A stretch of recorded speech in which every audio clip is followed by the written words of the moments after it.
5 star cloud kitchen. ఈ దారిలోకి మేము వచ్చాం. పూర్తి వివరాలకు చదవండి రేపటి సాక్షి హైదరాబాద్ ఎడిషన్. ముందుగా అందరికీ నమస్కారం అండి. నిజానికి బడ్జెట్ అంటే కేవలం అంకెలు అయితే కాదండి, అది రాష్ట్ర ప్రగతి, ప్రజా సంక్షేమానికి సంబంధించిన ప్రామాణిక హామీ పత్రం. అంటే ప్రభుత్వం ప్రామిస్ చేస్తుంది ఈ సంవత్సరంలో మేము చేయబోతున్నాం అని చెప్పి. అయితే నిన్న బడ్జెట్ ప్రతిపాదనలు చూస్తే అది ఏమాత్రం ఆచరణ సాధ్యం కాని, అమలుకు కూడా సాధ్యం కాని గణాంకాలుగా కనిపిస్తున్నాయి.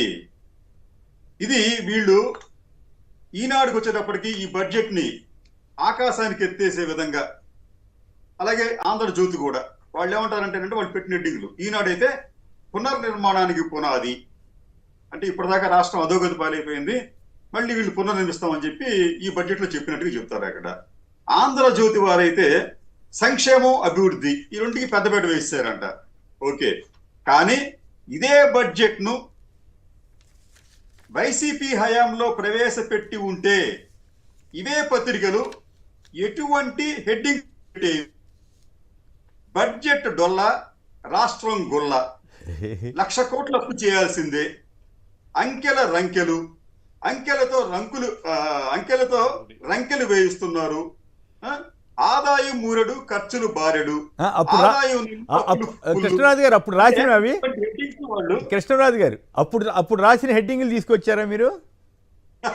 Very good, very good. జనానికి అర్థం అవ్వాలి. అట్లాగే కరెక్ట్. అవును, అప్పుడు రాసిన తీరు ఇప్పుడు రాస్తున్న తీరుకి. అందుకే నేను మాఫియా అని వీళ్ళు భజన చేయడానికేమో బిల్డప్ బాబాయిలు ఇట్లా అరాచకంగా అబద్ధాలు రాస్తానికి పనిగట్టుకుని మోసపూరితమైన కథనాలు ఇస్తున్నారనే బాధతోటే మాఫియాగా మారారు అంటానికి చెప్తున్నాను. ఇటువంటి మసిపూసి మారేడుకాయ చేసే విధంగా ఈ పత్రికలు, అంటే ప్రభుత్వానికి అనుకూలంగా ఉన్న పత్రికలు ఇటువంటి క్యాప్షన్స్ గతంలో పెట్టాయి, ఇప్పుడు పూర్తిగా స్వరం మార్చి అనుకూలంగా పెడుతున్నాయండి. అయితే ఈ బడ్జెట్ కి సంబంధించి ఒకసారి మనం వాస్తవాలను, గణాంకాలను విశ్లేషిస్తే మనం ఇందాక అనుకున్నట్టు ఇది అభివృద్ధి నిరోధక బడ్జెటే కాదండి, ఆంధ్రప్రదేశ్ ను భవిష్యత్తులో అప్పుల కుప్పల్లో ముంచేసే బడ్జెట్ గా మనం భావించాలి. ఈ ప్రభుత్వం ఏం చెప్తుందంటే ఈ బడ్జెట్ అంచనా అంటే సుమారు 2.94 లక్షల కోట్ల రూపాయలు బడ్జెట్ పెట్టాం, ఈ ఖర్చులు మేము చెయ్యాలి అంటే దీనికి సంబంధించి రాబడికి మనం పక్కన పెడితే దాదాపు 93,000 కోట్ల రూపాయలు అప్పులు చేయాలి అని చెప్పి బడ్జెట్ లోనే పెట్టారండి. అంటే 2024-25 సంవత్సరంలో ఈ రాష్ట్ర ప్రభుత్వం అధికారికంగా 93,000 కోట్ల రూపాయలు అప్పులు చేస్తామని చెప్పి రాష్ట్ర ప్రజలకు చెప్పింది. అయితే అది కూడా అవాస్తవమేనండి. నిజానికి వీళ్ళు ఈ బడ్జెట్ ను వాళ్ళు మేనేజ్ చేయాలి అంటే దాదాపు 1,26,000 కోట్ల రూపాయలు అప్పులు చేయాలి. ఇది ఎలాగంటే మీకు ఈ రాష్ట్ర ప్రభుత్వం ప్రతి సంవత్సరం కూడా మీకు జీతభత్యాలకి 60,000 కోట్ల రూపాయలు పే చేయాలండి. మొత్తం అన్ని రకాల జీతభత్యాలకు, పెన్షన్లకు కూడా కలిపితే 60,000 కోట్ల రూపాయలు ఖర్చు పెట్టాలి.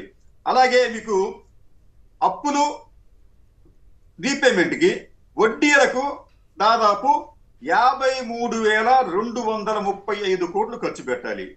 అంటే ఇవి కాకుండా కీలకమైన 21 శాఖలకు నిన్నటి బడ్జెట్ ప్రతిపాదనలో 2,14,000 కోట్ల రూపాయలు కేటాయించారు.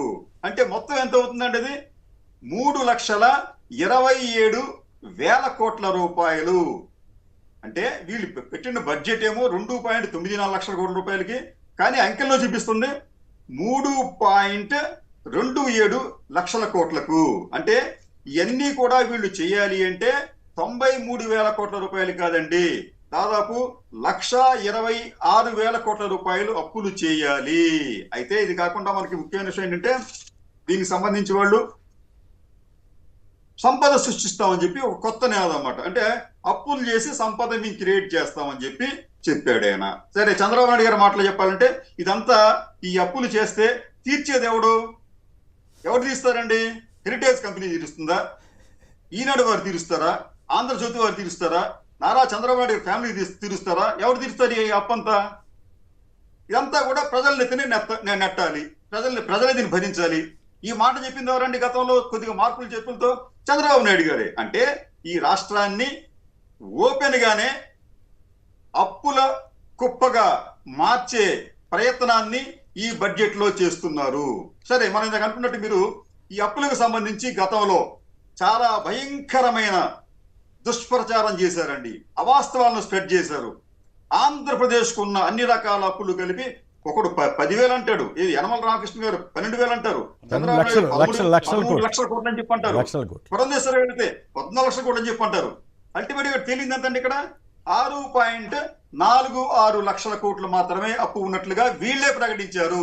అంటే అందులో మళ్ళీ విభజన నాటి అప్పు, చంద్రబాబు గారి కాలంలో ఉన్న అప్పు కూడా ఉంది కదండి. కూడా ఉందండి. అది చెప్పట్లేదు, మళ్ళీ అది చెప్పరాళ్ళు. గ్యారంటీ ఇచ్చింది ఈ ప్రభుత్వం, గ్యారంటీ ఇచ్చింది, గత ప్రభుత్వం వచ్చిన గ్యారంటీ. అన్ని రకాల అప్పులు పాతది కొత్తది కలుపుకున్నప్పటికీ కూడా మొత్తం అక్యూములేట్ అయినప్పటికీ 6.46 లక్షల కోట్ల రూపాయలు మాత్రమే. మరి పురంధేశ్వరి గారికి 14 లక్షల కోట్ల అప్పు ఎలా వచ్చింది? దీనిని ఎవరు ప్రశ్నిస్తారు? దీనిని ప్రజలు నమ్మారు. ఇక్కడ విచిత్రం ఏంటంటే వీరు చెప్పిన అబద్ధాలను, అంటే పదే పదే చెప్పిన అబద్ధాలను ప్రజలు నమ్మారు.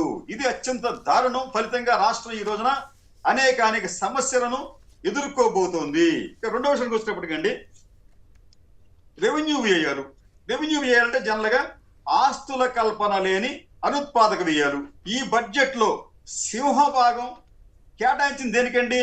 ఈ పనికిమాలిన అనకూడదు కానీ ఆస్తుల కల్పన లేని అనుత్పాదక వ్యయాలు. అంటే దీనిలంతా దాదాపు 2.35 లక్షల కోట్ల రూపాయలు ఈ అనుత్పాదక వ్యయాలకు ఈ ప్రభుత్వం కేటాయించింది. సరే, ఆస్తుల కల్పనకు ఎంత కేటాయించారండి? దాంతో పోలిస్తే వాళ్ళు కేటాయించింది కేవలం 32,000 కోట్ల రూపాయలు మాత్రమే. అంటే ఆస్తుల కల్పనకి మీరు 32,000 కోట్లు కేటాయించామని చెప్పి అనుత్పాదక వ్యయాలకు మాత్రం 2.35 లక్షల కోట్ల రూపాయలు కేటాయించారు. ఈ 32,000 కోట్ల రూపాయలతో మీరు అసలు ఎంత ఖర్చు పెడతారు? ఎంత ఆస్తిని క్రియేట్ చేస్తారు? తర్వాత రాబడులకు సంబంధించి కూడా దాదాపు రాష్ట్ర ప్రభుత్వానికి అన్ని రకాల రాబడులు, అంటే రాష్ట్రానికి సంబంధించిన సొంత వనరులు, కేంద్రం ఇచ్చే గ్రాంట్లు, ఏవైనా కానివ్వండి, మొత్తం అన్ని కలిపి కూడా 2 లక్షల కోట్ల రూపాయలు రాబడులు చూపిస్తున్నారు. మీరు 2 లక్షల కోట్ల రూపాయలు రాబడి చూపించి 2.94 లక్షల కోట్ల రూపాయల బడ్జెట్ మీరు ఎలా ప్రవేశపెడతారు? సరే, ఈ 2.94కు సంబంధించి కూడా ఆ అంకెలు కూడా అవాస్తవమే.